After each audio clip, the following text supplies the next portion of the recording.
করিম সাল্লাল্লাহু আলাইহি সাল্লাম কুরাইশদেরকে বলেছিলেন, তোমরা যদিও আমার সাথে থাকো না, আমার বংশের কারণে আমার সাবুরটা দিল।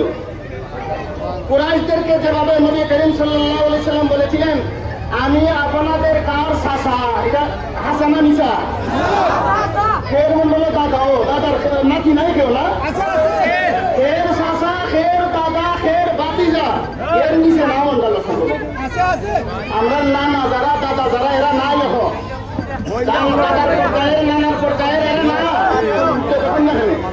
আমি আপনাদের এই আত্মীয়তার সূত্র দ্বারায় আমি যে সম্মান নিয়ে এসেছি, ওই সম্মানকে ধরে রাখার জন্য আপনারা চেষ্টা করবেন। এই অনুরোধ রেখে আমি আপনাদেরকে বিদায় দিলাম। আল্লাহ তৌফিক দান করুক, সবাই বলেন আমিন। আলহামদুলিল্লাহ রাব্বিল আলামিন। আমরা ফাঁসি সম্মানিত উপস্থিতি, এখন নামাজের সময় হয়ে গেছে।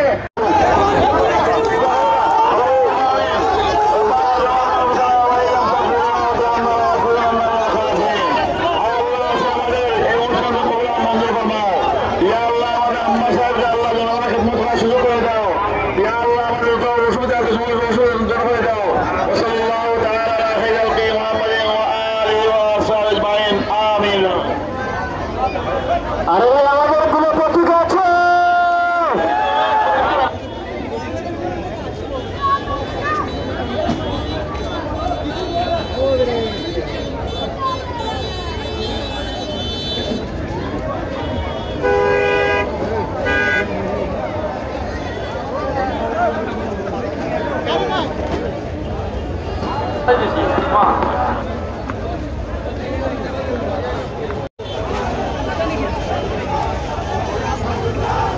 করনা